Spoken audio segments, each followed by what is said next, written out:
Are you using a change management methodology but not seeing the kind of results you expected? Maybe you're still struggling to get changes implemented or get those changes to stick. If that's you, you're not alone. In this video, I'll share with you the benefits of a change management methodology, one of the most common mistakes leaders make when they use one, and how to choose the right methodology for your organization. If you are new here, I'm Dr. Dawn-Marie Turner. I'm an organizational change leadership coach, author, creator of the Readiness Mindset, and president of Turner Change Management. I work with CEOs and executives that are leading multiple simultaneous changes in their organization, and I show them how to do that, how to prevent resistance and create a healthier and stronger organization because of change. We live in a world of constant change, and yet I still see organizations struggling to get new activities adopted and get them to stick. In my video, The Realities of IT Implementation, I talked about the high failure rate of technology implementations. And that's only one of the many types of changes that you will need to make in your organization's lifespan. So it's not surprising that leaders are looking for ways to reduce the risk. And for many, that means a change management methodology. A change management methodology holds out the promise of a way of gaining control and moving forward with change. And there's no doubt that a change management methodology is a helpful tool in your organizational change toolkit. But it shouldn't be your only tool, and you'll get better results when you know what it can and what it can't do, and how to use it effectively. Before we talk specifically about the methodology and the benefits of it, I want to just take a little side trip and talk about the difference between your approach to organizational change and change management, because they are different. Your approach to change management is broader and deeper than just a methodology. It reflects your values and beliefs about change. It will drive what you focus on throughout the process. It also influences the time you allocate and how you perceive and involve the people that are affected by the changes that you want to make. And ultimately, it defines the way you use any change management methodology. Watch for my upcoming video on the 4 approaches to change. In that video, I'm going to share with you why the most commonly used approach to change is the least effective at enabling change. A change management methodology is a structured set of activities for initiating, planning, and enabling change. That's what makes a methodology so popular, because it provides that structure.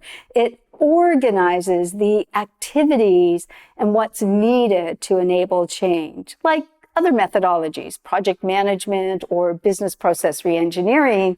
It provides that consistent framework for decision-making and guides the activities for the leaders and others involved in the change. In my experience, there are 5 key benefits of using a change management methodology. The first one is it helps ensure that you have a broad range of activities and that you're not overlooking key activities that are needed to support and enable change. The second is that it provides you with pre-tested tools and techniques to help with planning and implementation. The third, because you have those pre-tested tools, because you've got those activities, it allows you to use resources more effectively. 4, it provides a consistent language that you can use to communicate the behaviors, the activities to enable change in your organization. And finally, you can use a change management methodology as a way of educating leaders throughout the organization about what's needed and what are the next steps and where and how things will look. So there's no doubt that a change management methodology offers significant benefit to your organization. But I see leaders make a fundamental mistake when it comes to using a change management methodology. The first is the methodology isn't a magic bullet. And strictly following a set of steps and activities won't lead to healthy, sustainable change. And that's the mistake I see new leaders making when using a methodology. They treat it like a recipe, and each action or step is like an ingredient. And once the step or activity is completed, it's kind of like I check it off and it's done, and they go on to the next step. And I can see why that happens, because in project management, you use a series set of tasks and activities and you go through it. But change doesn't happen that way. Change is an iterative process that we go through as human beings. So one leader shared with me their previous experience with change management, and she said, well, all we were doing was completing an overwhelming number of templates. And you can't enable sustainable change through checkboxes or implementing a linear set of steps. Change for all of us is an iterative process based on our level of readiness, our history with change, what else is going on in the organization. There are so many factors that influence the way we will engage and respond to change.